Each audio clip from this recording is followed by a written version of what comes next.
Saya bilang kepada saudara ya, kalau bohong itu konsisten. Terjebak sendiri kan saudara. Saudara kalau memberikan keterangan tidak benar ada ancaman pidana loh. Saya ganti ya sekarang ya, bukan siap ya. Iya atau tidak ya? Iya. Saudara saksi tahu nggak? Kesaksian saudara ini bisa memberatkan Saya Richard. tidak tahu. Kalau diizinkan sama majelis saya akan konfrontir dengan BAP saksi yang lain ini. Ada seperti yang mengajari saudara.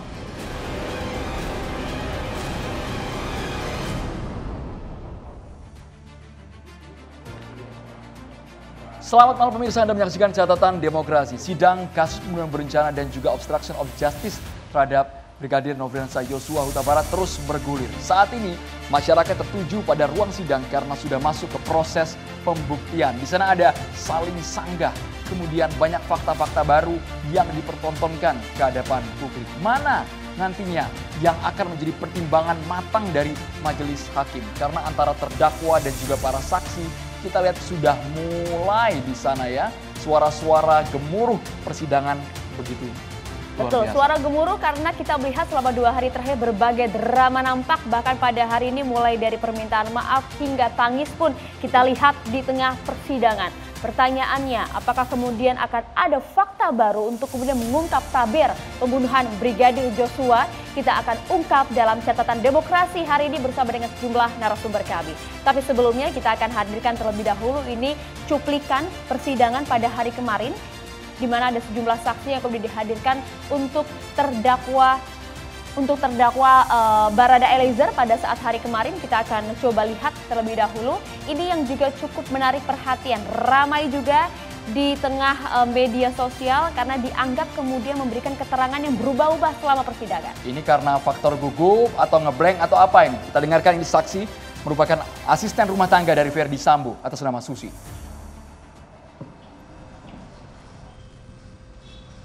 Saya bilang kepada saudara ya, kalau bohong itu konsisten. Ya. Terjebak sendiri kan saudara. Ini di BAP.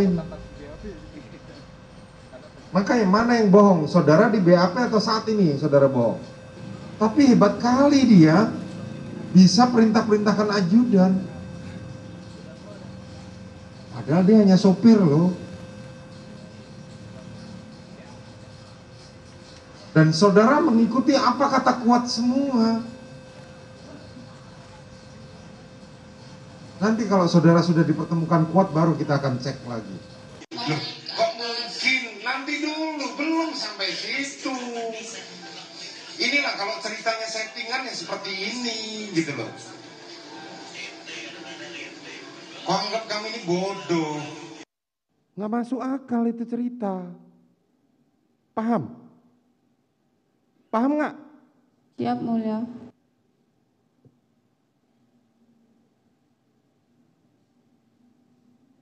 Kalau saudara berbohong terus begini, seharusnya saudara ikut duduk di sini sebagai tersangka, sebagai terdakwa. Paham? Kalau saudara bohongnya keterlaluan, saudara jaksa penuntut umum bisa memproses saudara. Ancamannya 7 tahun, nggak main-main saudara. Saudara saksi ini dari tadi ketika ditanya majelis dan sebagainya seperti terdiam dan kemudian ada jeda. Ini saudara jujur saya jawab. Saudara saksi di dalam jilbab, mohon izin ini. Apakah saudara saksi ada menggunakan handsfree tidak? Ini saya perlu perjelas dulu. Siap. Saudara ada menggunakan handsfree tidak ini? Ada yang mengajari saudara sekarang? Tidak ada. Tidak ada? Tidak. Dipastikan itu tidak ada? Tidak ada. Tidak ada ya? Saksi, coba Ya, lihat Pak. ke sini. Lihat Icat. Siap, Pak. Gak ada yang bilang siap. Saya ganti ya sekarang ya, bukan siap ya. Iya atau tidak ya? Siap. Iya atau tidak ya? Iya. Saudara saksi tahu nggak? Kesaksian saudara ini bisa memberatkan Saya Richard. tidak tahu. Izin majelis, ini kan terkait aturan main di persidangan sesuai pasal 3 KUHP. Kami memohon agar saksi dikenakan pasal 174 tentang kesaksian palsu dengan ancaman 242 KUHP 7 tahun. Mohon dicatat. Ya, terima kasih majelis. Ya, itu tadi kalau kita lihat betapa kemudian tidak hanya jaksa penuntut umum, kemudian majelis hakim, bahkan juga kuasa hukum dari Barada Eliezer pun juga nampaknya dibuat geram dengan satu saksi yang bernama Susi. Ini kita akan coba bahas langsung bersama dengan sejumlah narasumber kami. Ada Bang Saur Siagian, inisiator Tampak. Selamat malam Bang, boleh sambil cek mikrofonnya Bang? Iya, cek mikrofon. Nah, selamat malam Bang Saur. Selamat malam Mbak Maria, Andro. Dan juga ada Pak Sugeng Teguh Santoso, Ketua IPW. Malam Mbak Maria dan Mas Andromeda. Selamat malam juga, kabar sehat Bang Hotman Paris, Hutapea, praktisi hukum. Selamat malam. Ini boleh bukan bang, acara jari-jarinya boleh ya, jari-jarinya. Selamat malam. Saya boleh pinjam satu. Kita juga menghadirkan ada kuasa hukum dari terdakwa Barada Eliezer, Bang Roni Talapesi. Terima kasih sudah hadir malam hari ini di tengah kesibukan sidang. Ya, terima kasih Mas Andro. Selamat malam Mas Andro, Mbak Maria. Ada juga penasehat Kapolri, ada Profesor Hermawan Sulistyo, Prof Kiki. Assalamualaikum, selamat malam Prof Kiki. Selamat malam. Baik, kita langsung ke Bang Roni Talapesi. Tadi Abang berani sekali Bang, langsung kalau itu saksi berkata bohong, Abang bisa sangkakan pasal 174. Apakah memang kesaksian sebegitu palsu? pelintutkah ketika saksi ART ini menjabarkan di ruangan persidangan? Geram juga nampaknya. Iya, jadi situasi persidangan kemarin memang kami dibawa dalam suasana mendengarkan keterangan saksi yang menurut kami kualitas saksinya ini sangat tidak bisa dipertanggungjawabkan kan, karena ditanya oleh ini hakim yang bertanya, belum saya yang bertanya waktu itu kan. Hakim bertanya contohnya hal yang sederhana saja, ditanya bagaimana kedekatan saudara saksi dengan ajudan, dijawab saya tidak tahu. Terus saudara saksi pernah sampaikan bahwa dari Bangka pindah ke rumah Saguling. Itu kapan? Saya lupa. Nah, hal seperti itu sebenarnya pertanyaan bukan pertanyaan terkait dengan materi ya, tetapi masih seputar awal saja, tetapi kelihatan sekali bahwa saudara saksi ini kelihatannya memang dia hanya fokus yang ditanya harus jawab apa, itu dia fokus terus sehingga membuat dia kacau sendiri. Nah, Anda menduga semua pernyataan dari seorang Susi ini sudah didesain begitu? Ya, tentunya kami menduga seperti itu Mbak, karena kami sudah mempelajari berkas ya. Dalam berkas itu kami ada mencatat ada sekitar 4-5 orang yang di dalam keterangannya itu bunyinya sama, kurang lebih sama. Sehingga sebelumnya kan saya sudah sampaikan bahwa kami meragukan keterangan saksi yang seperti begini. Akhirnya terbukti kemarin di persidangan ya Mas Andro, Mbak Maria. Akhirnya hakim sampaikan berulang-ulang, ditegur berulang-ulang. Dari yang pertanyaannya pelan sampai pertanyaannya nadanya agak tinggi juga. Ya, kemudian ketika kami tim penasihat hukum diberikan kesempatan untuk menanyakan setelah jaksa penuntut umum, ya kami sampaikan bahwa penilaian kami adalah ketika hakim saja dan jaksa penuntut umum, kami menduga bahwa ini perkataannya tidak konsisten, jawabannya tidak konsisten, apalagi kami tim penasihat hukum. Bang Roni bisa dijelaskan mungkin bagian mana yang tidak konsisten, yang tidak sesuai dengan isi BAP dari Susi ini? Ya, kalau saya adalah fokus terhadap klien saya ya, Baradae ya, karena dia duduk sebagai terdakwa. Seperti saudara Susi menyampaikan bahwa setelah saudara Susi dipanggil Kuatmaruf ke lantai 2, kemudian saudara Susi melihat saudara PC tergeletak, kemudian saudara PC coba mengangkat, tetapi saudara Susi itu melihat ke belakang bahwa klien saya bersama Kuatmaruf naik ke atas, bersama Ricky Rizal. Kemudian dijelaskan lagi bahwa Kuatmaruf dengan almarhum Joshua itu berantem di tangga yang di bawah. Nah, ini yang membuat kami keberatan, sehingga kemarin kami tunjukin video loh. Ini video juga pun video dari tim pengacaranya Ferdi Sambo dan PC yang waktu mereka preskon kan, di situ kan menjelaskan mengenai situasi rumah kan. Akhirnya saya buka laptop, saya minta untuk lihat. Karena situasinya adalah tangganya itu letter U, seperti begini naik, kemudian begini. Ini tidak, jadi di atas ini tidak bisa melihat ke bawah. Jadi inilah yang kami kemarin tunjukin kepada majelis hakim sampai ketawa juga kan.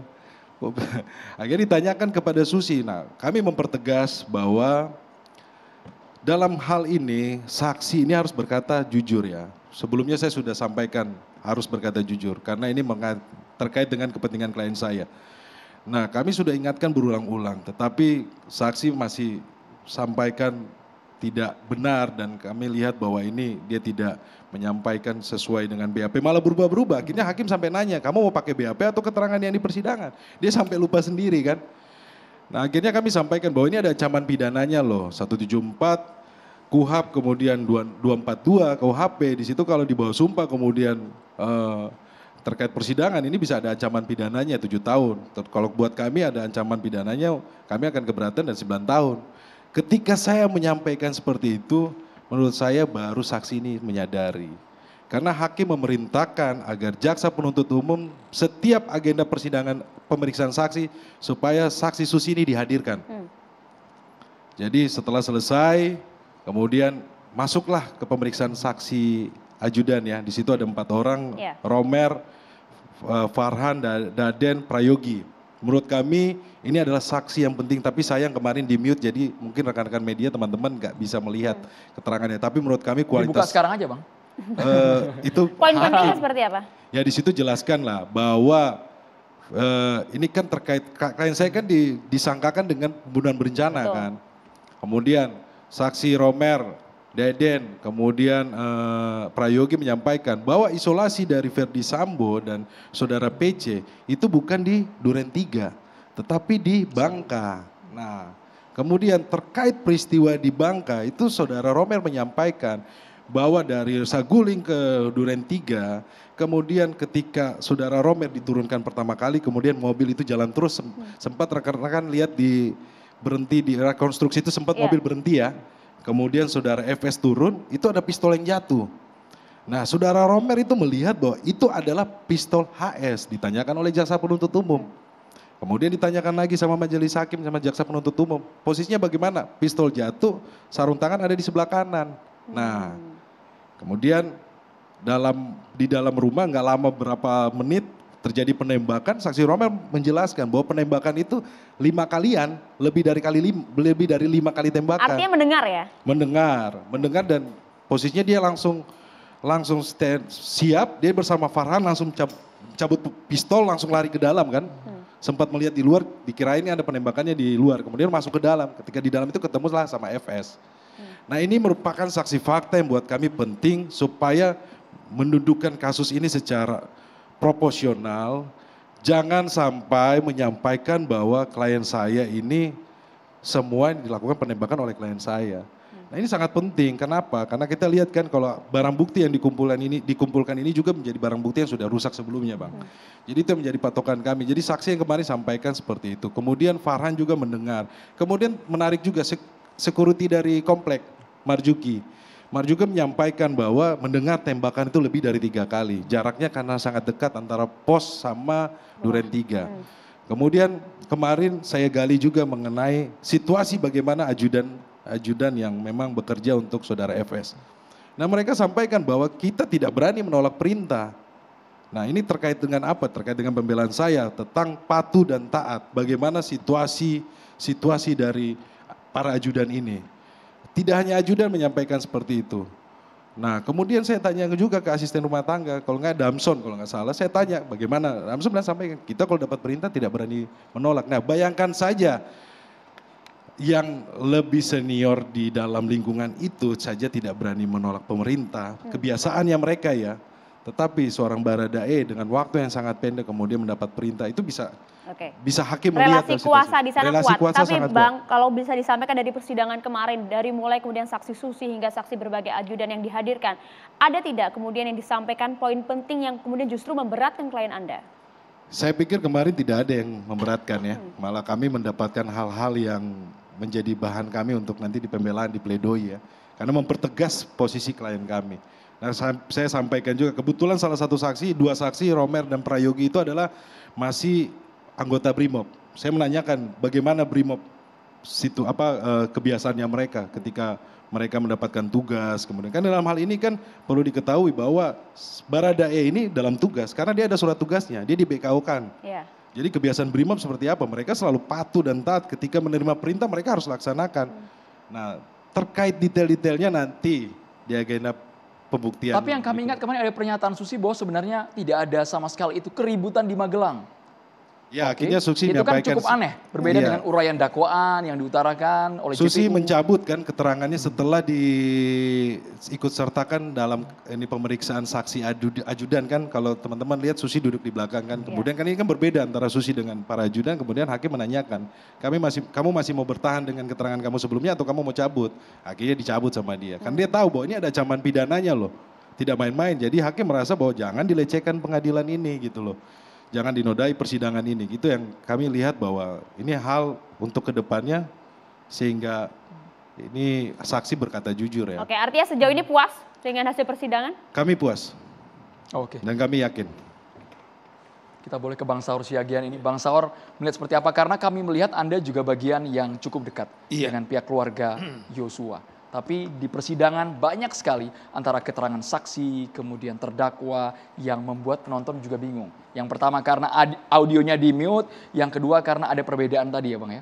Keterangan saksi dan juga BAP. Bang Saur. Iya, pertama saya kira kita mengapresiasi dulu kepada Bareskrim menjawab laporan kami soal pelanggaran etik sekalipun sangat terlambat ini yang kita minta tanggal 25 Oktober bahwa menindaklanjuti soal laporan pelanggaran etik Saudara Perdi Sambo. Kemudian mereka menjawab di sini surat pemberitahuan perkembangan hasil pemeriksaan Propam. Artinya mereka menginformasikan bahwa Perdi Sambo telah kemudian diberhentikan dengan tidak hormat. Itu dulu. Nah, menjawab pertanyaan daripada Saudara Andro, memang dari awal tampak melihat ada, kalau kami harus mengulangi lagi ada tragedi hukum, ada tragedi kemanusiaan. Dan dari awal tampak melihat bahwa pelecehan seksual yang dibangun oleh Saudara Perdi dan Sambo dengan Putri, termasuk setelah mereka mendesain ada kurang lebih 100, harus kita ingat ada 100 korban polisi. Kemudian ada 36 yang diduga berat pelanggaran kode etik yang sekarang jalankan 7. Mas Kikik saya selalu bilang kita beruntung Mas Kikik ini adalah orang yang keras kemudian keluar tapi juga keras ke dalam. Saya selalu bilang tidak ada kejahatan saya pikir di bawah matahari kejahatan dilakukan oleh Perdi Sambo dengan istrinya ini. Kenapa Mbak Maria? Bukan saja ada 36 anak-anak muda yang mungkin karirnya cemerlang kemudian habis karena Perdi Sambo. Tidak pernah nasib daripada kepolisian seburuk ini karena perlakuan daripada Perdi Sambo. Baru kemudian saya masuk kepada keluarga ini. Tadi yang menarik karena saya ikut memantau di persidangan, dari awal kan mereka mengatakan pelecehan seksual itu kemudian bergeser. Kemana? Ke Magelang. Nah dengan harapannya adalah Susi yang mengatakan melihat bahwa saudara almarhum itu mengangkat. Ya. Ternyata tadi kita dengar dari Roni, ternyata itu dicabut semua. Itulah yang kita mengatakan bahwa orang ini Yosua udah mati, kemudian masih dipitnah. Jadi saya terus terang, Ron, kita nggak ada kebencian. Nggak ada lagi alasan 340 nggak kena kepada Perdi Sambo. Kalau kita lihat kejahatan dan desain yang dilakukan, tambahannya Ron, bahwa dia penegak hukum harus tambahannya 1/3. Nah, problemnya adalah tadi yang menarik begini Maria. Jadi dia bilang begini, ketika Ibu Yosua kemudian bersaksi dengan bapaknya, kemudian terakhir diminta saudara Perdi Sambo dan istrinya Putri itu kemudian menanggapi. Coba saudara buka maskernya katanya, supaya saya pastikan Anda Perdi Sambo atau Putri. Nah jadi dia bilang begini, ini yang menurut saya menarik nanti di kasus pidana, saudara Perdi Sambo, tolong beritahukan kepada kami kejahatan kegelapan apa yang Anda lakukan, kenapa Anda bunuh anak saya. Padahal menurut saya mestinya ini memang biasa dipidana, biasanya diminta tanggapan. Tetapi kan kalau pidana itu, Andro, adalah untuk mencari kebenaran yang material karena dia kehilangan anak, dengan kita bilang, tadi itu ternyata semua rekayasa-rekayasa, dia ingin juga sekali-kalinya nanti dalam konteks Perdi Sambo dan Putri sebagai terdakwa untuk diminta. Tetapi itu yang saya bilang, kenapa majelis tidak memberikan kesempatan juga mengomentari. Sehingga keadaan itu kemudian dimanfaatkan oleh Ferdy Sambo lagi. Nah, memang pertama-pertama mengakui memang dia kemudian bertanggung jawab soal kematian daripada Yosua dan dia bilang minta maaf. Kemudian dikunci lagi. Bahwa pelecehan itu masih ada. Iya, bahwa saya melakukan itu karena memang istri saya dilecehkan. Anda melihat itu permintaan maaf yang cukup tulus? Saya bilang, ya dia yang tahu dengan Tuhan, saya juga enggak ini. Cuman kan kalau kita kan menganalisa fakta hukumnya. Maksud saya kalau memang misalnya kita mau mencari kebenaran yang material, silakan saja mustrinya, karena keinginan daripada keluarga ini jangan sampai anaknya sudah hilang, dituduh. Tetapi di mana dia kemudian punya celah pembelaan bahwa itu tidak benar pelecehan seksual. Apalagi setelah ada kesaksian Susi. Karena selama ini kita lihat Putri, kemudian katanya pelecehan seksual, diperiksa nggak pernah mau. Satu-satunya korban datang ke Makobrimob mengatakan bahwa saya adalah korban daripada pelecehan seksual terlepas yang dilakukan oleh Yosua atau almarhum. Itu kan mereka bangun narasi itu. Dan itu kelihatannya tidak terjawab. Nah, saya tidak tahu, jaksa juga tidak elaborasi, kemudian tidak dalami, sehingga sebenarnya menarik lagi apa yang dibilang oleh Vera, bahwa sebelum kemudian dia bahwa dia minta supaya diputus karena dia sudah dapat ancaman-ancaman, Bang. Iya.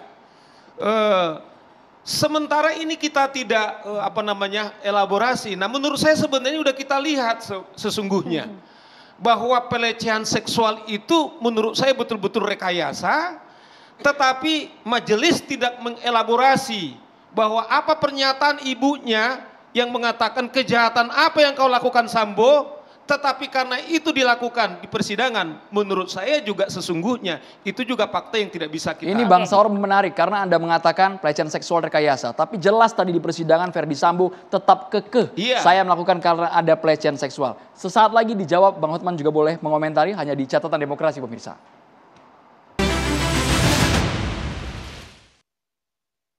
BAP yang sudah jadi? Siap sama, Pak. Isinya apa? Isi draft BAP yang sudah jadi? Jadi seputaran pertanyaan itu sudah ada, Pak, gitu. Sudah ada pertanyaan dan sudah ada jawaban, begitu? Kurang lebih seperti itu, Pak. Jadi jawabannya apa di situ? Mengarahkan. Jadi kayak kami tidak mendengar suara tembakan. Gimana? Kami tidak mendengar suara tembakan. Tidak mendengar suara tembakan. Terus kejadian apa yang terjadi pada saat itu? Anda Richard tembak menembak, intinya kami datang ke sana itu di BAP kami, cuman kami datang, Bapak masuk, bawa Ibu keluar. Habis itu kami kembali ke Saguling. Anda tanda tangan BAP itu? Siap. Anda tanda tangan? Sehingga kami disuruh tanda tangan, siap. Iya, ini menarik pada saat kemarin sejumlah ajudan dimintai keterangan, termasuk juga Azan Romer yang kemudian menyatakan bahwa sempat menandatangani sebuah draft BAP, padahal belum kemudian dimintai keterangan oleh pihak penyidik. Bang Hotman, kalau bisa kita lihat dari pernyataan tadi, ada komentar tidak? Saya sebenarnya justru belum tidak langsung ke sana. Semua persidangan yang ada sekarang ini baru pengantar, baru bumbu-bumbunya. Sebenarnya yang menjadi fokus dari kasus ini adalah apakah pembunuhan berencana atau tidak. Itu yang jadi fokus. Dan mungkin ini tidak akan pernah kalian tahu. Kenapa saya tahu? Saya sudah sempat ditunjuk sebagai kuasa oleh Sambo, yang kemudian saya mundur. Oke, mumpung lagi ada pengacaranya di sini. Di dalam berita acara konfrontir, Ricky sama Brada mengakui waktu dia dipanggil jam 16.33 tanggal 8 Juli. Pertama Ricky mengatakan bahwa Sambo memanggil dia, Sambo dalam keadaan menangis menceritakan kejadian Magelang. Dan disitulah kemudian disuruh Ricky nolak. Kedua kemudian dipanggil Brada ya.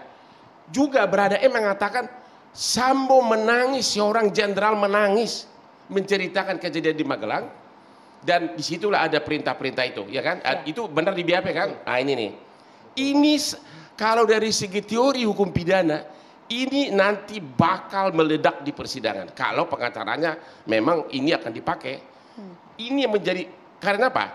Pembunuhan berencana itu, ya, seperti dalam kasus Jessica, kopi sianida. Kebetulan saya di sini. Kebetulan saksi ahlinya waktu itu adalah yang sekarang jadi wakil Menteri Kehakiman kita.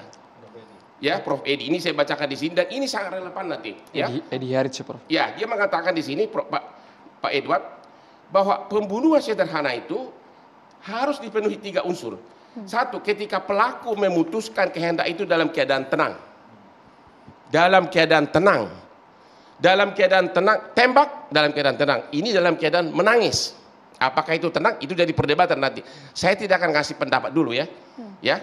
Kemudian kata Pak Wakil Menteri Kehakiman kita, ada tenggang waktu yang cukup untuk melakukan kehendak dengan melaksanakan perbuatan. Ada tenggang waktu yang cukup. Jam 16.33 Brada E dan Ricky dipanggil ke rumah Saguling. Ya, jam 16.33. Jam 5.15 sudah terjadi penembakan. Berarti hanya waktu 45 menit. 30 menit. Nah, apakah dipenuhi unsur kedua itu, ada tenggang waktu yang layak? Yang ketiga, pelaksanaan dalam keadaan tenang. Ini sangat esensial untuk membuktikan apakah ini pembunuhan berencana atau tidak. Saya yakin bakal ada 2 versi. Kalau hakim nanti ini sangat murni tergantung keyakinan hakim. Kemungkinan pertama adalah hakim akan mengatakan ini pembunuhan berencana. Kenapa? Karena kenapa dia bisa melaksanakan eksekusinya di Saguling, di Duren 3. Ada jeda waktu. Ada waktu, ya. Dia bisa mengatakan itu, ya. Tapi ada juga kemungkinan kedua. Hakim akan mengatakan bahwa perintah itu dilakukan dalam keadaan emosi. Karena apa? Oke, ini saya kasih contoh nih ya. Kalian nonton enggak film A Time to Kill? Nah, ini kita ke Amerika dulu nih. Ya. Dalam film A Time to Kill, seorang bapak yang negro, putrinya diperkosa yang umur 12 tahun oleh 2 kulit putih. Ya. Dan pada saat itu si negro tersebut bebas dari pembunuhan berencana karena apa? Berhasil dibuktikan bahwa memang dia mengalami kegoncangan jiwa moral yang sangat parah gara-gara putrinya diperkosa. Unsur dalam keadaan tenang pada saat membunuh itu hilang. Baik, tar dulu. Ini sudah diterapkan dalam kasus kopi sianida. Tar dulu. Ini kesaksian ahli dari. Itu relevan tidak kalau kita lihat dengan kasus Sambo ini, Bang Hotman? Justru itu kan BAP tadi kuncinya itu. Semua saksi tadi itu, semua saksi sampai hari ini belum ada yang langsung ke arah Verdi Sambo, masih pengantar-pengantar. Karena masih kejadian tidak ada satu saksi pun di Magelang yang menceritakan apakah Sambo itu marah sama almarhum atau tidak. Baru mulai keterlibatan Sambo itu sesudah ketemu Brada E di Saguling. Disitulah mulai. Jadi semua saksi yang di Magelang itu tidak pernah mengatakan Sambo marah sama almarhum, Sambo begini. Nggak ada. Baru nama Sambo itu mulai disebut-sebut sesudah ketemu Brada E sama Ricky pada jam 16.33 ya di rumah Saguling. Itu justru adalah kunci utama. Apakah memang perintah dari Sambo itu ke 2 orang ajudan ini, apakah memang pembunuhan berencana atau tidak? Kalau ke arah 338 kayaknya sudah agak berat untuk menggolkannya untuk bebas. Agaknya agak berat. Tapi 340 bisa? Justru itu tadi, dengan adanya unsur tadi itu kalau kita kaitkan ke pendapat dari Wakil Menteri Kehakiman kita sekarang dalam kasus sianida, dan itu adalah dari pendapat dari ahli pidana Profesor Ramelan atau siapa itu dari Belanda, bisa ada 2 pendapat. Makanya saya bilang tadi, 2 pendapat. Pendapat pertama, hakim bisa mengatakan ini pembunuhan berencana. Karena apa? Ada waktu jeda berpikir dari Sambo untuk memerintahkan pindah lokasi. Itu salah satu. Makanya di sini Pak Saud, saya nggak memihak loh. Saya hanya menceritakan 2 sisi ini. Jangan lihatin gua dulu. Saya pikir karena sudah ada uang panjar gitu. Oh nggak, sama uang panjar dulu nggak. Ya. Uang panjarnya udah terima belum Bang? Belum. Karena uang panjarnya berlian gua jauh lebih mahal. Ya. Jadi kalau lihat dari sana, bayangkan coba. Kalau lihat dari unsur sana bahwa pembunuhan berencana itu kan kalau ada jeda berpikir untuk merencanakan matang. Tapi kalau lihat dari jeda waktu 16.33 ketemu Brada E, setengah jam kemudian 45 sudah terjadi penembakan. Bayang ya. Sebelumnya ada perintah ke Ricky Rizal. Boleh sambil pakai mic, Bang Roni? Kenapa? Ya Ricky dulu, kemudian Ricky nolak katanya kan, baru kemudian dipanggil dipanggil berada jadi itu hanya hitungan menit. Ya ada cuma saya baca berita acara konfrontirnya. Jadi apa yang saya utarakan ini bukan pendapat saya. Nah, jadi semua saksi yang diperiksa di pengadilan ini sampai hari ini belum ada langsung ke substansi perkara. Cuma memang apabila Sambo mau memakai pembelaan sebagaimana diutarakan oleh profesor kita Wakil Menteri Kehakiman dalam kasus sianida, dia harus membuktikan adanya pelecehan seksual di Magelang. Harus bisa dibuktikan dulu, karena itulah yang mengakibatkan dia nanti mendalilkan unsur satu tidak dipenuhi, yaitu ada kegoncangan. Karena sangat dari segi reasonable, seorang jenderal, seorang jenderal menangis, dan itu diakui beliau di BAP ya. Menangis waktu manggil anak buahnya 2. Drama bang. Jadi ada 2 bang. Sebentar nah, dulu. Menangis dan marah. Ada 2 karakter. Ya. Boleh satu-satu ya bapak-bapak ya. Pada waktu itu belum ada pengen nyerang Bang Hotman semua nih kayaknya bang. Sebentar. Pada waktu itu belum ada yang ditutupin karena kasusnya kan belum meledak. Belum ada yang mau direkayasa. Dan yang mengatakan menangis itu bukan Sambo, kliennya dia. Bang, tapi begini bang, kalau berbicara mengenai menangis, apakah kemudian ini memang menunjukkan emosi, sedih, amarahnya, atau justru ini memang sebuah rencana yang sudah masuk sekarang begini, dalam kalau seorang jenderal Sambo panggil anak buahnya sambil menangis, dan waktu itu kasus belum meledak, apa yang mau ditutupin? Menutupi kemudian niatnya kepada ajudannya? Sebelumnya kan ada rangkaian pemain bulu tangkis, ada telepon.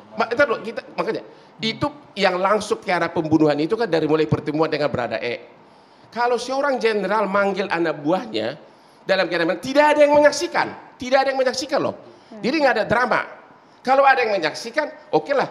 Ini tidak ada yang menyaksikan. Jadi dia akan mendalilkan memang dia mengalami emosi. Menarik simpati ajudannya bang, agar mau menuruti perintahnya. Sebentar gitu, dulu, dia seorang jenderal loh, masa nangis depan anak buahnya?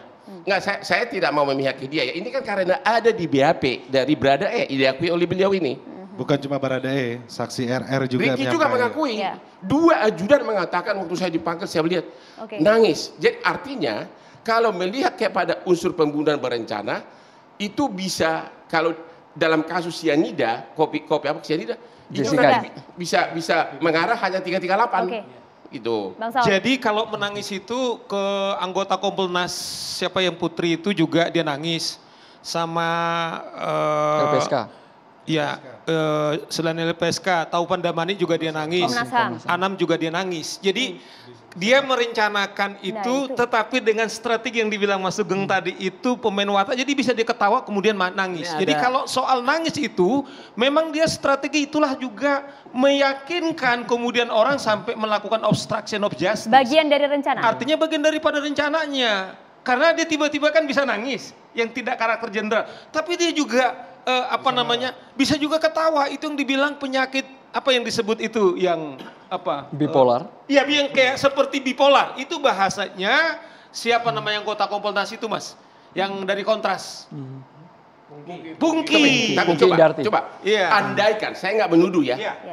Andaikan benar istrinya diperkosa di Magelang. Andaikan ya. Ini maaf dulu. Wajar nggak seorang suami menangis? Atau kalau kita, anggota keluarga kita. Ini misal betul-betul kejadian Bang ya. Makanya saya bilang tadi, pembuktian pelecehan seksual di Magelang itu sangat penting. Menangis dan naik pitam kali Bang. Menangis dan naik pitam. Masa suami justru itulah. Karena dalam kaitan dengan pembunuhan spontan, goncangan kejiwaan dan kemarahan adalah salah satu unsur dari pembunuhan spontan.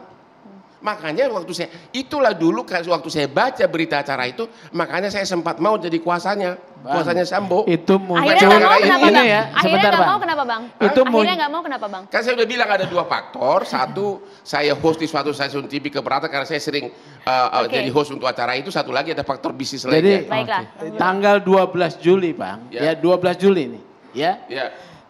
Kan dia belum di BAP, ya.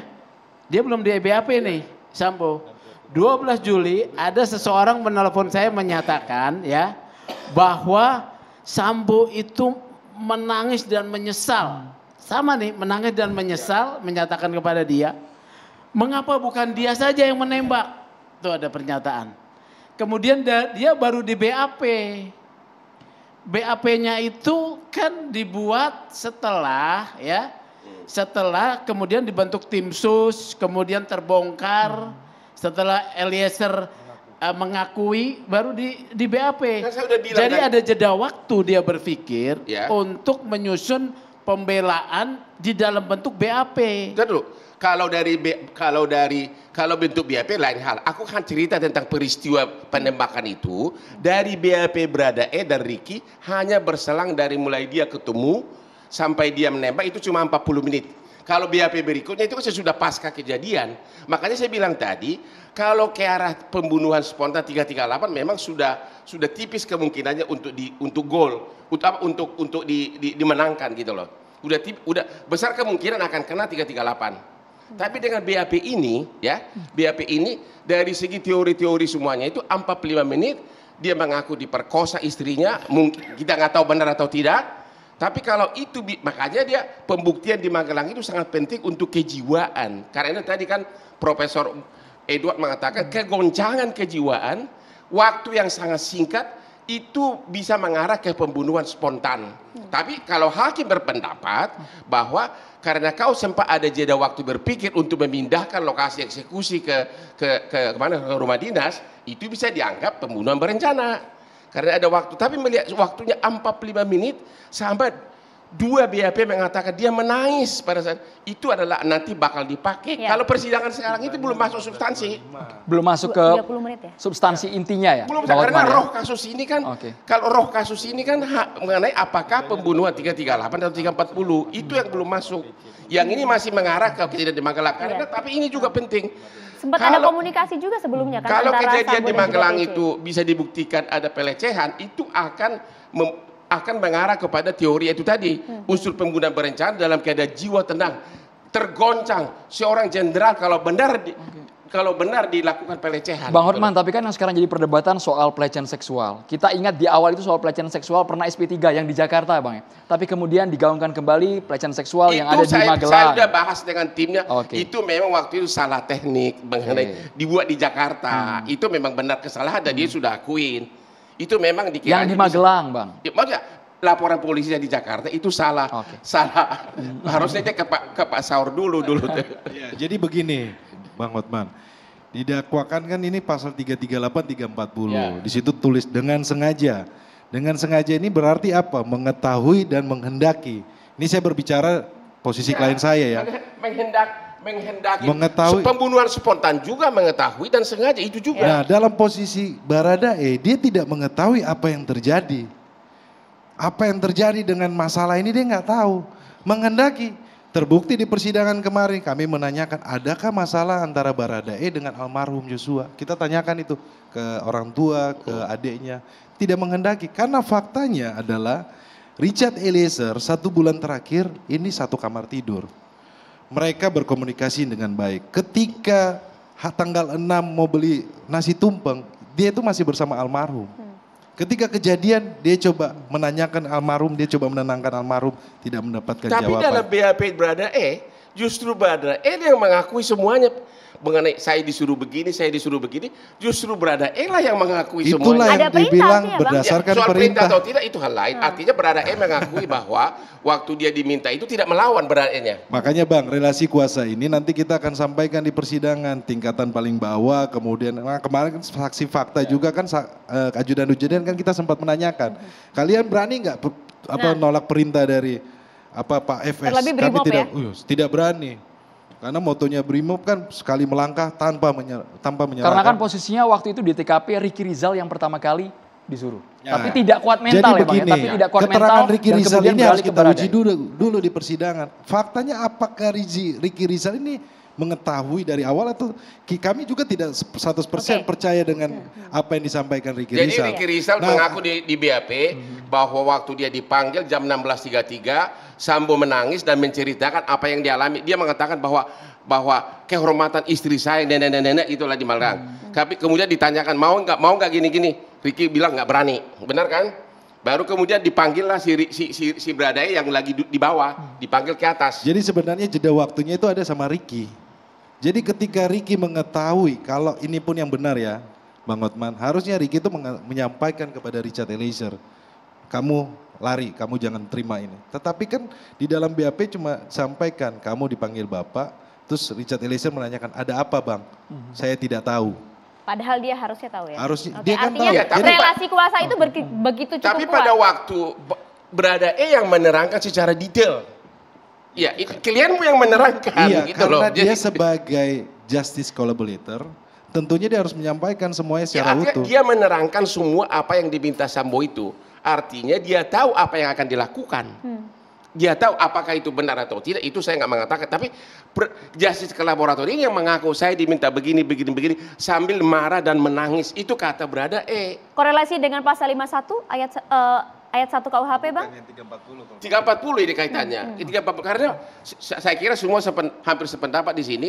Memang fokus kasus ini kan pada akhirnya apakah 340 atau 338. Kalau 338 sepertinya sudah jauh dari harapan Sambo untuk lepas. Tapi saya nggak mengatakan pasti ya, tapi 340. Makanya 340 itu tadi dari mulai jenderal nangis mengatakan kehormatan istrinya digini-giniin sampai penembakan cuma 45 menit. Saya udah hitung itu karena CCTV-nya ada. Kesannya Bang Hotman masih ragu gitu bahwa memang betul-betul ada pelecehan seksual itu sehingga sebagai seorang suami Ferdy Sambo ini bisa melakukan tindakan di luar nalar dia. Ya saya tidak tahu apakah terjadi penembakan, apakah ada pelecehan atau tidak. Tapi kalau seorang jenderal yang berkuasa menangis, lu sendiri kalau istri lu diperkosa nangis nggak lo? Atau malah senang? Wah. Ini makin rame sepertinya Kita ini ya. ingin minta juga respon dari Prof Kiki ya. Tuh, Bang Hotman. Langsung dijawab Bang. Saya sudah tanda tangan surat kuasa dari Sambo dan kemudian saya lapor ke stasiun TV di mana saya sebagai host. Mereka keberatan karena dia bilang itu conflict of interest karena saya sering bahas kasus itu di sana. Kebetulan juga ada pertimbangan lain, tidak ada kaitannya dengan apakah benar Sambo salah atau tidak. Tidak ada kaitannya apakah layak atau tidak.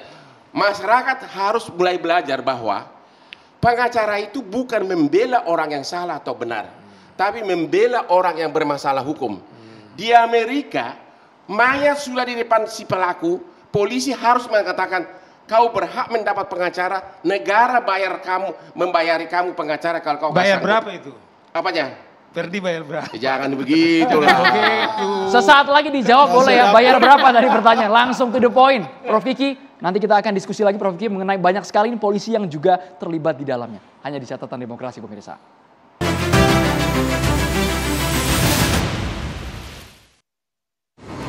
Saya bilang kepada saudara ya, kalau bohong itu konsisten.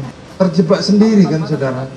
Saudara kalau memberikan keterangan tidak benar ada ancaman pidana loh. Saya ganti ya sekarang ya, bukan siap ya. Iya atau tidak ya? Iya. Saudara saksi tahu nggak?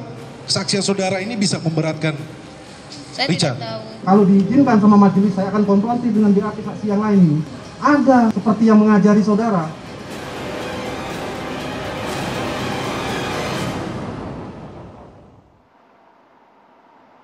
Kita boleh langsung ke Prof Kiki melihat kasus ini seperti apa Prof, karena ada dua kasus ini Prof. Yang satu pembunuhan berencana, yang kedua adalah obstruction of justice. Di sana ada juga antara atasan dan juga bawahan dihadirkan langsung sebagai yang terdakwa, ada juga yang saksi. Bagaimana sudut pandang Prof Kiki? Mikrofon boleh Prof. Relasi kuasa begitu terlihat. Ya, ada dua catatan saya. Yang pertama mengenai viktimisasi, yang kedua relasi kuasa. Jadi saya mau nyambung Saur tadi bilang dia ini korban sudah meninggal, apapun kejadiannya dia korban, dia meninggal. Setelah meninggal dipersalahkan, jadi menjadi dua kali korban karena meninggal, korban karena dipersalahkan. Itu namanya viktimisasi. Pada konsep pembunuhan itu viktimisasi, dan viktimisasi biasanya harus dihindarkan karena bisa tidak terkait langsung dengan fokus kejadiannya seperti tadi kita diskusikan. Fokus kejadiannya kan pada Sambo nih, intinya di Sambo. Nah, kenapa pelecehan seksual itu kan viktimisasi? Korban sudah meninggal kok dipersalahkan gitu. Jadi dikait-kaitkan karena dia tidak bisa membela diri. Itu intinya. Lalu yang kedua mengenai relasi kuasa. Relasi kuasa harus dicatat ya bahwa Barada itu Bayangkara 2. Dalam struktur kepangkatan di polisi itu ada 21 jenjang. Ini jenjang yang paling bawah. Jenjang yang paling bawah dulu Barada itu lulusan SD, boleh. Sekarang lulusan SMA. Ya, kalau kita lihat kenapa dia tidak bisa menolak, ini salah satu faktornya ya. Tetapi kalau kenapa Baradae tidak bisa menolak sementara Ricky bisa menolak? Ini brigadir kepala jauh di atas jenjangnya. Jadi logika intelektualnya adalah dia menggunakan diskresinya menolak. Itu berpengaruh. Bagaimana kemudian kalau kita kaitkan dengan hati nurani? Logika? Ya, sekarang begini, ini yang paling bawah diperintah oleh jenderal yang bintang 2 itu di jenjang ke-18. Ke-18 nih, ke-19 malah dari 21 jenjang. Yang satu di jenjang ke-21 gitu. Di dalam prinsip kepolisian itu ada diskresi. Atasannya polisi itu bukan komandannya, atasannya polisi itu hukum. Jadi kalau atasan melanggar hukum atau berniat melanggar hukum, dia berhak menolak. Pertanyaannya adalah pendidikan Barada itu hanya beberapa bulan, lalu dia masa dinasnya baru 2 tahun setengah, dia Brimob ini paramiliter, konsep satu-satunya di polisi karena fungsi pemukul, bukan seperti fungsi pelayanan publik yang lain gitu. Karena dia fungsi pemukul, ada unsur komandonya tuh masih ada dalam hal-hal tertentu gitu. Jadi posisinya Baradae betul-betul tidak berdaya ketika ada perintah instruksi seperti itu. Bukan tidak berdaya, prinsip diskresi itu tetap harus dipegang seharusnya. Tetapi apakah secara individual dia memahami itu lalu berani menolak? Saya kok ragu gitu ya.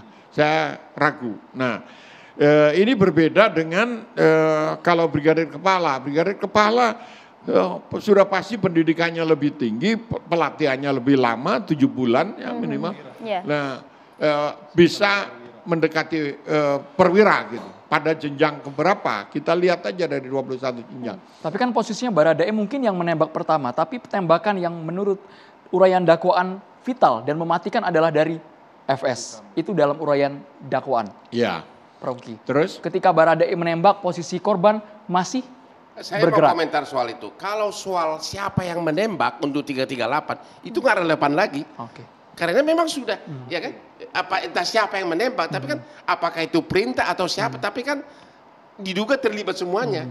Itu nggak relevan lagi siapa yang menembak. Oke. Ya kalau itu memang pembunuhan 338 ya siapa yang menembak pun asal itu satu kesatuan ya. Jadi saya melihat implikasi dari kasus ini adalah rumusan tentang fungsi diskresi itu harus lebih tegas lagi ke depan gitu. Supaya diskresi itu tidak disalahgunakan. Kenapa? Diskresi itu tujuan dasarnya adalah untuk membebaskan polisi dari intervensi kepentingan-kepentingan di luar. Intervensi itu bisa intervensi politik, kepentingan politik, bisa intervensi terutama politik. Kalau di negara-negara demokratis itu intervensi politik yang dikunci karena intervensi uang sangat minim di sana. Di Jepang misalnya polisinya itu di bawah kontrol Kompolnasnya. Komisioner Kompolnas itu memerintahkan dan mengawasi langsung sehingga polisi itu hanya pelaksana. Tetapi berbeda dengan public complaints di Inggris. Karena itu di luar struktur tetapi fungsi kontrolnya sangat kuat. Nah, di kita tidak. Nah, kenapa? Ini yang membuat harus ada kunci supaya tidak ada intervensi. Dalam bentuk apa? Kalau di reserse itu penyidik tidak bisa diintervensi oleh siapapun termasuk oleh atasannya. Tetapi bukan berarti lalu boleh seenaknya. Karena setelah proses itu dia harus mempertanggungjawabkan. Itulah yang disebut gelar perkara. Bagaimana dengan Romer yang menyatakan bahwa pada saat disuruh meminta ditandatangani BAP sudah ada draftnya, padahal belum berlangsung tanya jawab itu, Bang? Saya nggak tahu, saya nggak ngikuti persidangan tuh yang ahli hukum lah. Saya bukan ahli hukum. Ada intervensi juga di sana persoalan yang saya lihat adalah persoalan intervensi ini. Nah, yang menjadi masalah adalah ketika pelaku kejahatannya itu adalah penyidiknya sendiri gitu. Lalu digunakanlah kewenangan ini untuk melindungi dirinya. Nah, ini problemnya tuh hanya di situ. Kasus Sambo, Bang, nasi sudah menjadi bubur, Bang. Nah, dan yang diajak sudah terlalu banyak. Nah, dia melindungi dirinya, orang-orang yang lain yang terlibat ini banyak yang nggak tahu, tidak tahu menahu apa, dia disuruh ini diperintah yang dia lakukan. Percaya bahwa fungsi diskresinya itu dijalankan. Publik melihat, oh ini polisinya melindungi. Tidak, ini saya tahu anak-anak ini banyak yang jadi korban gitu loh. Ya, sebelum ke Mas Sugeng, betul itu Mas Kiki soal diskresi Maria. Makanya saya kira ini juga perlu dirumuskan karena tafsirnya itu sangat subjektif menurut daripada polisi atau serse. Makanya tampak Mas Kiki sudah melakukan judicial review untuk minta MK menafsirkan apa sih rumusan soal diskresi ini, karena ini sering untuk membenarkan tindakan kepolisian sering memakai mereka dengan diskresi, tetapi itu kemudian melanggar hukum gitu loh. Saya harapkan nanti Mas Kiki juga bisa kita ajak sebagai ahlinya, Mas Kiki. Pak Sugeng, silakan. Tapi saya sih malah bertanya ya, isu diskresi ya di dalam kematian Brigadir Yosua ini itu di mana gitu ya? Karena kalau kita bicara diskresi itu terkait dengan tugas dan kewenangan yang belum cukup diatur, ya, belum cukup diatur di dalam satu regulasi, sehingga dia harus mengambil satu kebijakan. Kalau dalam kasus Joshua nggak ada urusannya dengan diskresi, ini adalah tindakan kejahatan, ya. Bukan Pak, Anda tidak ngikuti omongan saya. Diskresi itu adalah kewenangan individual setiap polisi untuk mengambil tindakan, tidak ada fungsi komando, itu diskresi. Nah, ketika ini melekat pada Sambo yang posisinya adalah Kadipropam, digunakan untuk melindungi dirinya sendiri. Itu ketika masuk di dalam obstruction of justice, ya. Ketika masuk di dalam obstruction of justice, ketika dia memerintahkan, ya, anggota-anggotanya melakukan satu tindakan yang menyimpang. Justru di sini. Nah, kenapa dia memerintahkan? Karena dia menggunakan diskresinya itu. Iya, kewenangannya untuk menghilangkan jejak dari kejahatan. Secara teori hukum pidana, gitu loh, ya. Ini teori hukum pidana terlepas dari pro dan kontra ya. Seorang anak buah tetap tidak bisa lepas dari jerat hukum kalau dia melaksanakan perintah yang tidak layak. Artinya untuk Baradae kalau cukup sulit lolos dari 340? Ya, bukan. Seorang ajudan diperintahkan untuk membunuh kalau benar ya, tidak bisa mengatakan itu adalah perintah atasan. Karena yang alasan pemaaf menurut undang-undang adalah apabila itu adalah perintah yang layak. Setuju. Ya. Setuju itu berarti kita bicara pasal 48 tapi kita bicara 51 ayat 1. Tapi penjabarannya nantilah di persidangan karena kita harus tahu kan fakta-fakta persidangannya. Tapi perlu saya mau sampaikan bahwa di sini harus kita ingat bersama bahwa tidak hanya berbicara soal Sambo. Di sini ada namanya Richard Eliezer, Barada. Yang dimana masa depannya dia ini terancam hilang. Di mana pertanggungjawaban kita sebagai praktisi hukum, kemudian pengamat hukum, tidak hanya berbicara saja. Oke, saya mau tanya, kalau pada saat itu Baradae mengatakan, ya, dia disuruh, misalnya benar Sambo nyuruh dia membunuh. Kalau Baradae mengatakan, sorry Pak, saya mundur aja deh, saya keluar, gimana? Nah, apakah itu mungkin? Tadi yang disampaikan sama Pak Hotman. Apakah itu mungkin? Kalau Baradae mengatakan, maaf Pak, sama seperti si Ricky itu menolak loh. Saya tadi tidak sudah berani, disampaikan Pak. Sama Prof Kiki. Nggak, sebentar loh, saya mau tanya. Kan ini kan masalah kesempatan untuk memilih. Ricky mengatakan saya tidak berani. Saya mau tanya, apakah dimungkinkan pada saat itu Baradae mengatakan, maaf Pak, saya mundur aja jadi anggota kepolisian, saya nggak mau membunuh. Mungkin atau tidak? Dan kenapa dia tidak memilih itu? Tadi abang sudah sampaikan dalam posisi marah, dalam posisi apa tadi situasi yang ini. Tadi abang yang sendiri sampaikan. Tapi dia berhak untuk memilih kan? Tetapi dalam situasi itu kita tidak bisa menyampaikan seolah-olah dia bisa menolak. Makanya tadi Prof Kiki sampaikan, saya sepakat bahwa Bayangkara 2 ketika ketemu sama Jenderal Bintang 2 relasi apa ininya jauh banget. Yang ada di benak Baradae pada saat itu apa? Baradae itu cuma waktu terima perintah itu dia lakukan adalah dia berdoa. Karena dia sudah tahu, dia sudah tidak tahu dia harus mengadu ke siapa lagi. Berdoa dia cuma apa waktu saya tanya, kamu berdoa apa? Dia berdoa supaya ini jangan terjadi. Tapi ingat loh, Brigjen Hendra Kurniawan, levelnya cuma satu level, ya, dari FS, ya. Dan dia juga jatuh terjerembab di dalam satu perbuatan yang sebetulnya bisa dia nilai, dia ukur, dia bisa hindari. Kalau itu FS tidak memerintah pada Hendra. Ini dua-duanya memang kolaborator dari awal kan gitu.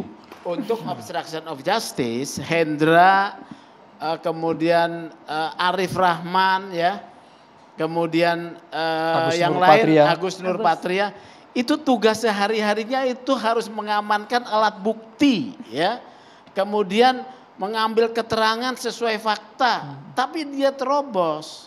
Karena memang FS ini punya kekuasaan yang besar, relasi kuasa tadi. Iya, jadi kalau di Baradae ini dia nggak bisa nolak, karena nggak punya pilihan. Iya, kalau saya tidak setuju kata tidak punya pilihan. Kalau dia memilih, oke Pak, saya tidak mau membunuh, saya mundur dari polisi, saya pulang kampung, gimana? Nah, itu coba. Tadi kan ini kan harus kita nanti sampaikan nanti di persidangan, Bang. Kalau abang bicara seperti itu seolah-olah bahwa pertanyaannya ini kenapa Baradae tidak bisa menolak. Tadi Prof Kiki sudah menjawab, tingkatan paling bawah, kemudian pendidikannya. Apakah hukum mengenal pengandaian? Apakah hukum itu mengenal pengandaian? Andaikan begini, andaikan gitu. Saya tidak bicara pengandaian, saya bicara teori hukum. Di dalam teori hukum disebutkan bahwa yang harus dilaksanakan itu adalah perintah yang layak. Membunuh itu tidak layak. Jadi kalau saya jangankan berada supir saya yang mungkin hidupnya tergantung kepada saya, kalau saya suruh membunuh, ya, dan dia katakan saya terpaksa membunuh gara-gara saya tidak makan, takut dipecat, tetap dia masuk penjara. Jadi tidak ada hukum di negeri ini, apalagi seorang polisi hanya gara-gara atasan suruh membunuh, ya, kecuali itu dalam rangka tugas untuk melawan seseorang atau apa yang dalam perang resmi. Tapi kalau seorang polisi disuruh membunuh oleh atasan, dia tahu itu salah.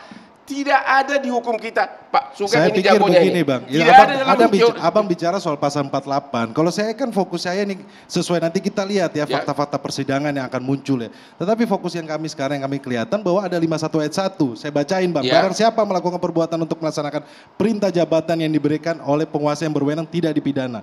Detailnya nanti kita lihat. Itu bukan perintah jabatan, Pak. Itu bukan perintah membunuh itu bukan perintah jabatan. Nanti kita detailkan di persidangan. Kita sabar, Bang. Secara teori hukum pidana, perintah jabatan dalam rangka tugas resmi, iya, memang itu alasan pemaaf. Benar nggak Pak Sugeng? Iya, bukan perintah jabatan. Harus jadi 51 bisa digunakan atau tidak, Bapak? Tidak bisa ya, karena perintah jabatan itu berkaitan dengan kewenangan yang melekat pada seseorang karena diberikan kewenangan oleh regulasi atau undang-undang. Ya, perintahnya apa? Kalau FS ini Kadipropam menyelidik, memeriksa dugaan pelanggaran. Kalau perintahnya dia harusnya kepada si Yosua katakan melakukan satu perbuatan pelecehan, maka perintah jabatan yang sesuai adalah tangkap, periksa. Oke. Gitu, meskipun dia paling junior, ternyata kalau untuk di TKP kejadiannya berbeda. Bang Hotman, jangan hanya di catatan demokrasi pemirsa. Tetaplah bersama kami.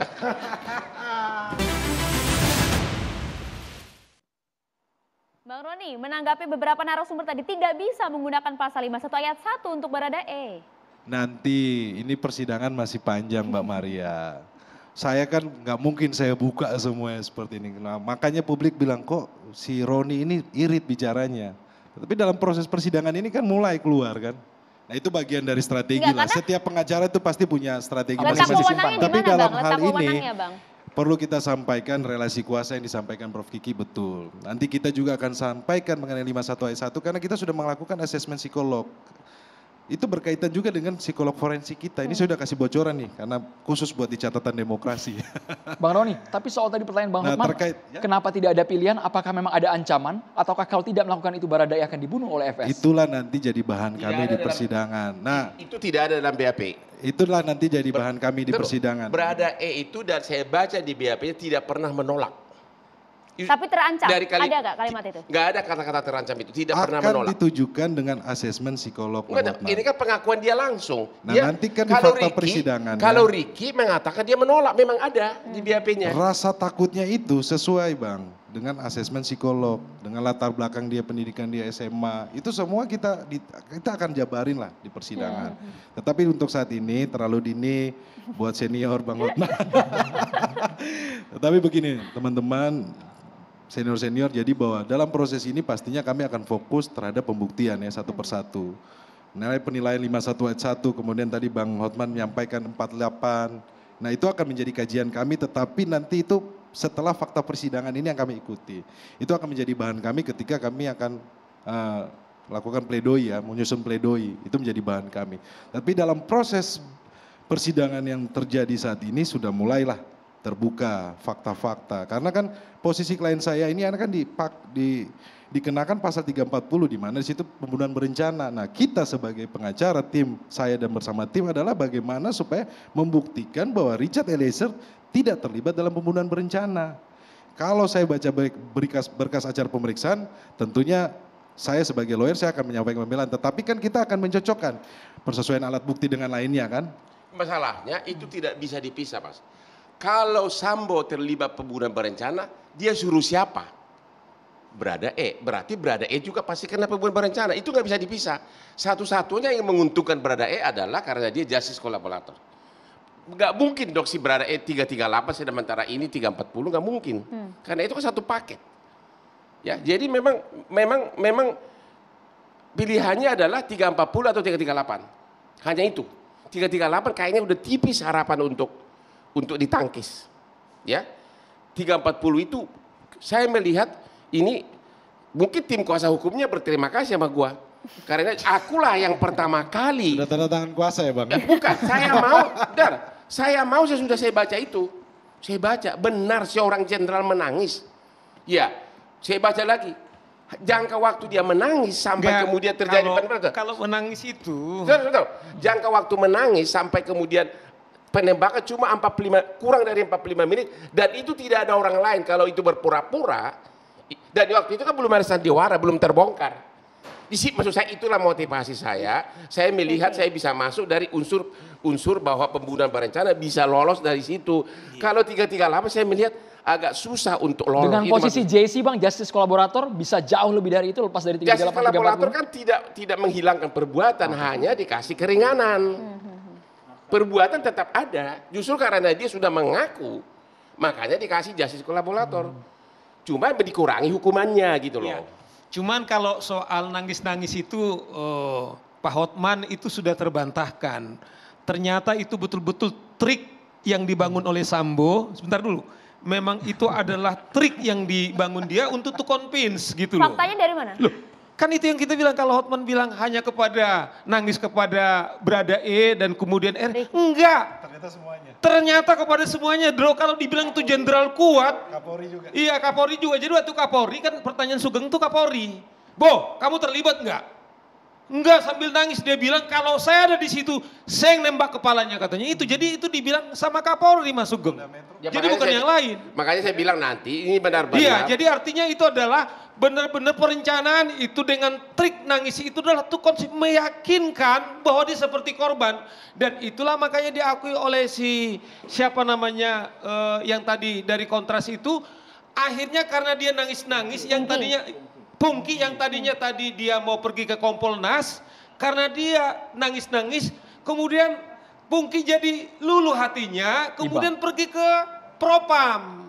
Waktu kita diskusi itu. Mungkin nangis-nangis belakangan bisa saja gitu rekayasa. Tapi kalau seorang jenderal berdua sama ajudannya nangis, kayaknya agak susah disebutkan itu rekayasa tangisan.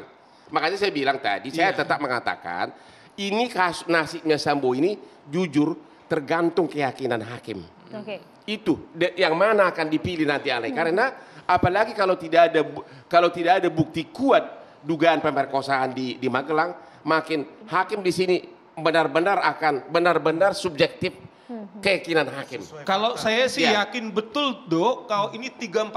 Karena apa? Itu yang kita bilang, obstruction of justice itu belum pernah ada kejadian seperti ini. Obstruction of justice kan sudah terjadi perbuatan. Yang dilakukan oleh dia. Menarik ini perkara sudah terjadi perbuatan. Justru untuk menutupi perbuatan-perbuatannya itu kemudian digerakkan semua. Pak Sugeng udah ketawa-tawa. Iya, makanya menurut saya baru kali ini perkara. Apalagi dia adalah penegak hukum ditambah sepertiga hukumannya. Jadi nggak mungkin lagi dia lepas dari 340 kecuali memang adalah RR berada E.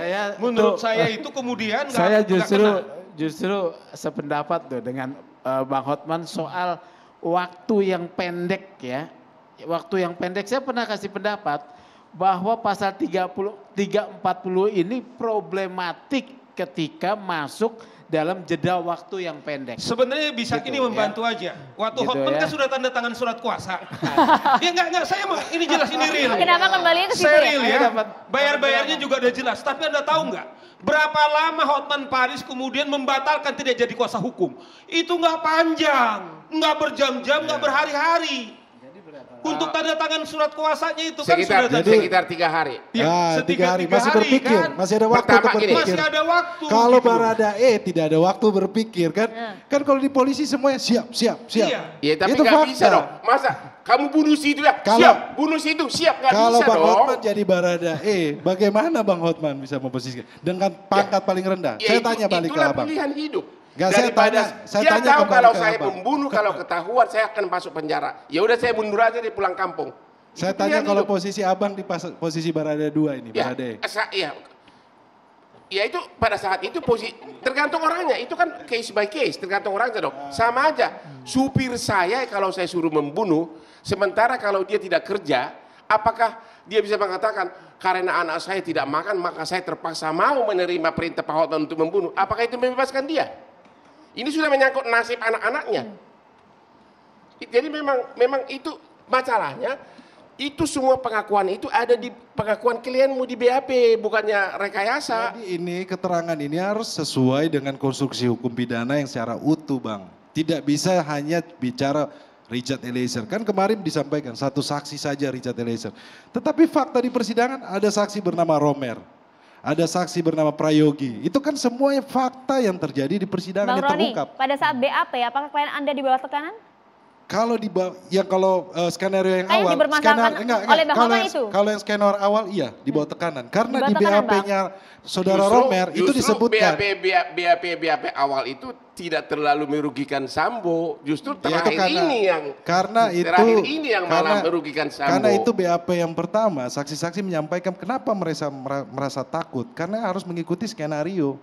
Itu fakta persidangan loh. Kemarin yang ngomong itu Romer, Prayogi, itu mereka sampaikan. Dan satu lagi yang menarik ini, pengakuan Baradae ya. Ini mungkin pengakuan klienmu nih. Pertama, pengakuan di mana nih Bang? Di BAP Bang ya? Di BAP. Okay. Itu di BAP konfrontasi loh saya baca.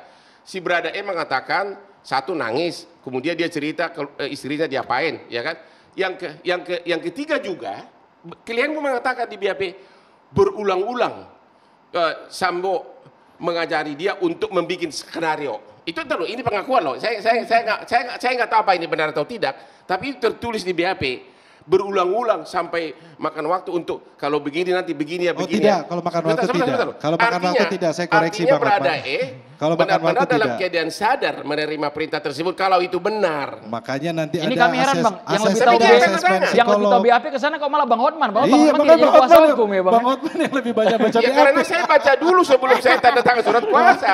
Luar biasa nih diskusi malam ini. Untuk belum terima honor. Udah panjang belum masuk ke barat tuh. Prof Kiki respon Bang.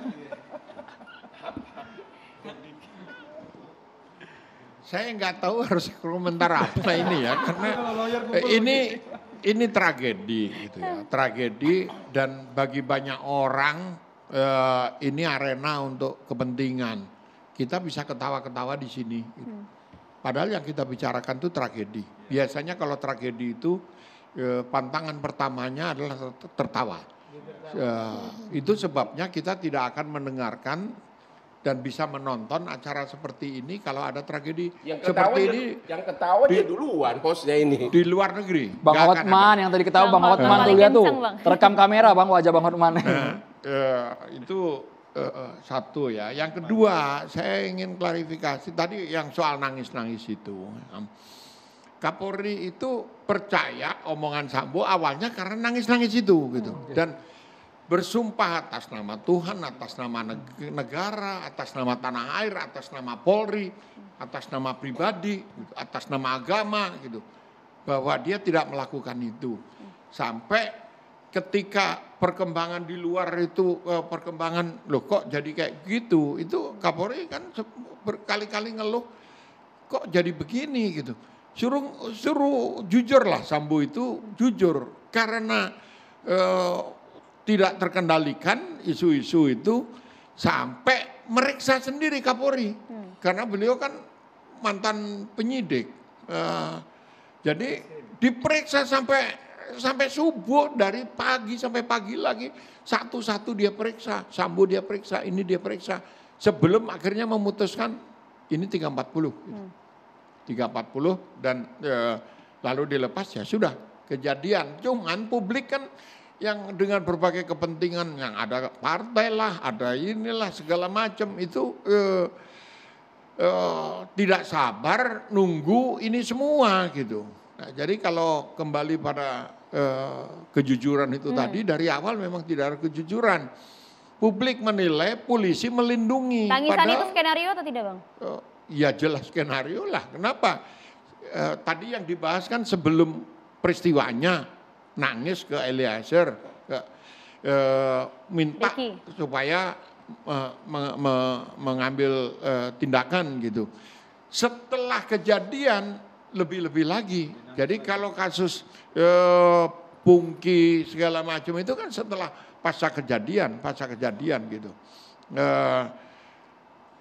Saya lihat ya apa yang terjadi kemudian. Yang terjadi adalah dia ya panik lah, dia tahu sebagai jenderal polisi, dia tahu apa konsekuensi tindakannya ini gitu. Nah ketika merancang untuk obstruction of justice, dia yakin dengan kemampuannya dia bisa mengendalikan ini semua. Itu yang menjadi problem gitu. Baik Prof Kiki. Bukan berarti kewenangannya luar biasa, ini jangan salah tafsir. Kenapa? Tafsir sebagian orang menganggap ini karena polisi kelebihan kewenangan. Polisi itu terlalu kuat. Bagaimana kuat dihajar media sosial, sosmednya, anak-anak ABG aja jebol, polisinya nggak bisa apa-apa. Mana polisi kuat? Yang main sosmed ini kan banyak kan anak-anak muda yang membuli ini segala macam. Polisi nggak bisa apa-apa. Kita tunggu Prof Kiki bagaimana fakta-fakta persidangan nanti. Iya, jadi penyelesaiannya bukan masalah itu, bukan masalah kelebihan kewenangan. Salah ini. Ini penyalahgunaan kewenangan. Penyalahgunaan kewenangan. Baik, catatan demokrasi akan kembali saat lagi. Ya pemirsa, di studio catatan demokrasi sudah hadir. Di sini ada Kiai Haji Fikri Haikal MZ. Assalamualaikum Pak Kiai. Waalaikumsalam warahmatullahi wabarakatuh. Para pemirsa TV One dan praktisi hukum di studio yang saya hormati. Ketika terjadi satu silang sengketa mengenai perdata dan pidana, yang itu berkaitan pelanggaran terhadap hak-hak kemanusiaan, maka cara yang beradab adalah melalui jalur pengadilan. Tentu pengadilan dalam hal memutuskan akan mencari fakta-fakta, menggali fakta-fakta, termasuk di dalamnya salah satunya adalah meminta kesaksian. Karena itu saksi dalam Islam disebut syahadah. Yang dialami, yang diketahui, yang didengar, maka itu harus disampaikan. Tidak boleh kurang, tidak boleh lebih. Apabila berkurang, apalagi sampai melebih-lebihkan, maka dalam Islam itu termasuk kazib, pendusta, kebohongan. Prof Kiki mengatakan bahwa tragedi ini adalah tragedi kemanusiaan. Tapi di dalamnya banyak sekali drama, pemutarbalikan fakta, kemudian mengaburkan data-data, bahkan sampai menghilangkan data-data yang akan memperkuat dalam persidangan. Karena itu saya teringat akan sebuah kisah ketika Nabi Muhammad SAW beliau ditanya oleh seorang sahabat, "Ya Rasulullah, apakah dosa yang paling besar?" Kata baginda Nabi, "Ketahuilah, dosa yang besar dan paling besar, sudah besar, paling besar, bapak moyangnya dosa. Pertama, menyekutukan Allah. Yang kedua, durhaka kepada kedua orang tua. Dan yang ketiga, memberikan kesaksian palsu. Memutarbalikkan fakta, bersandiwara, membuat drama agar kasus ini terbelokkan dengan hal-hal yang lain. Inilah tugas dari pengadilan untuk kemudian meraih nilai-nilai kebenaran dengan mengambil fakta-fakta yang objektif. Karena itu saya setuju dengan para praktisi hukum. Kita masyarakat Indonesia berilah kesempatan kepada yang beradab proses pengadilan agar nanti keadilan memang benar-benar berdiri tegak di tengah-tengah kita. Wallahu a'lam bishawab. Terima kasih banyak Kiai Haji Fikri Haikal MZ, kemudian Bang Saur Siagian, Pak Sugeng Teguh juga terima kasih sudah hadir. Terima kasih juga atas waktunya Bang Hotman, Bang Roni, Prof Kiki. Kita akan tunggu jalannya persidangan, semoga tak lagi banyak drama tapi justru banyak fakta baru untuk mengungkap kasus kematian Brigadir Joshua. Saya Maria Segaf. Dan saya Andromeda Merkuri, selamat malam, sampai jumpa.